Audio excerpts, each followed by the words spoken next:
अरे भाई पप्पू, हाँ मैं गणपति जो है देखो भाई, हाँ मैं मम्मी कहती थी અમે આપણે ગણેશ ચતુર્થી માં ગણપતિ લાવવાના આવ્યું બરાબર. हाँ આપણે સોસાયટી માં ફંડ નહીં हाँ તને મંડપ માં ગણપતિ બનાવીને બેહાડતી હતો.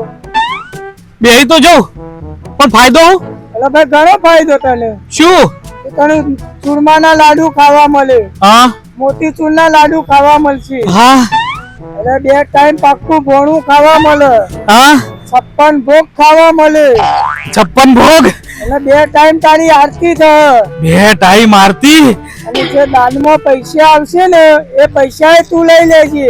હા, હા, હા, હા, હા, હા.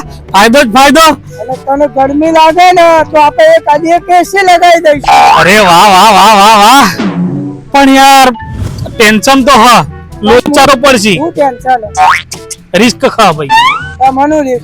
તમે 9-10 દાડા પૂજા કરો મારી આરતી કરો 56 ભોગ ચડાવો હારું હારું ખવડાવો અને દબા દાળ વિસર્જન તો કરવું પડે ને માર ભાઈ. વિસર્જન તો કરવું પડે. તમે તાપી મોકો તો દરિયામાં જઈને કો તો કોઈ ખાડામાં નાખી દીધો તો વિસર્જન તો કરવું જ પડે જ 10મા દાડે.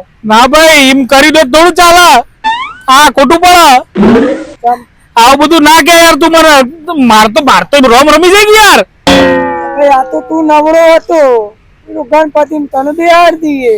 જો બીજી વખત આવો કોઈ પ્લાનિંગ લઈને આવ્યો ને હા તો સૂર્યવંશમ પિક્ચર જોયું હા જોયું. એમાં પેલી ઝેરવાળી ખીર હતી ને હા એ ખવડાઈને માઈને છો